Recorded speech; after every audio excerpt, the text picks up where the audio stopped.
So let's get started. When we start, let's make sure that the surface of our workspace is clean.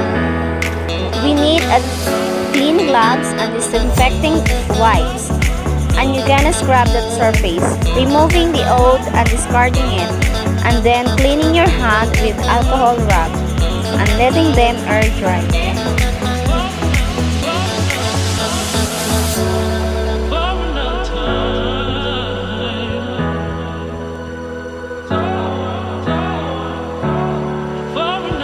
Putting your tray on that table.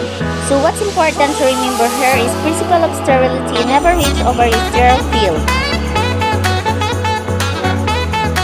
Now, we're gonna continue unfold these blocks.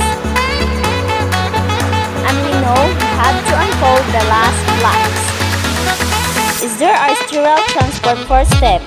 It is okay to use your clean hand on the end and ensure you keep first step pointed down to maintain sterile tapes. Now, the transfer forceps are gonna help us organize our workstation. We're gonna remove the tray and the garbage bag, and now I'm going to take the transfer forcep to grab on my working forceps and put it on my 1-inch border of my tray. The only inch border of sterilized drape is considered contaminated. And put my handle of my forceps. Let's gonna remove by my 2x2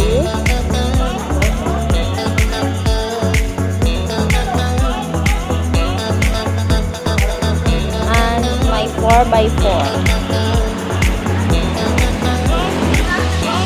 So that my tree is empty and it can be in additional workspace.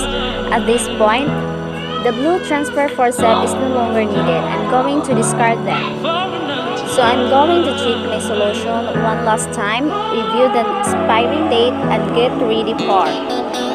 The next step is remove your lid and leave it facing up. We're going to put the label into the palm of our hand. We're going to position about tray. Do not touch it close enough to prevent splash. If we have to splash onto our tray, it was considered contaminated, and you have need to start again. So, I'm placing my clean bottle on clean surface, not on my sterile field, but having it so I can begin on my working surface. At this point, we need to decide sterile techniques or clean to sterile technique. If you want to use sterile technique, go ahead, and I'm got your sterile gloves ready at this point.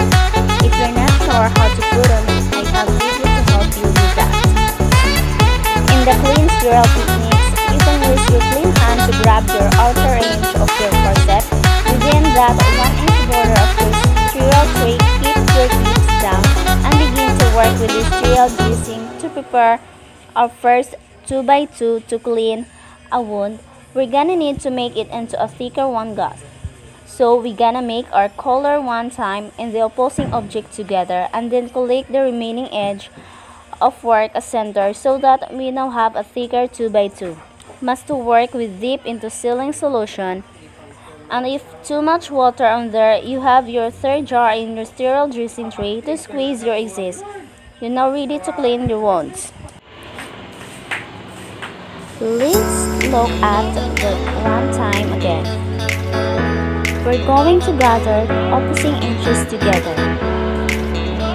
Secure the spring in your remaining edges. Gather that collection of gas together. And now, we have our one time, our quick dip squeeze exists. And now, we're ready to go. So let your forceps down for a moment. Remember, you have your 1-inch border which you can place contaminated component of your forceps down on keeping the tip sterile.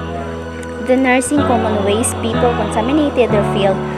One is it is out of sight. You need a position beside your set and work on your patient's side continuously. Anything below the wrist is considered contaminated. If you spill on your whip or your drape get wet, it's considered contaminated.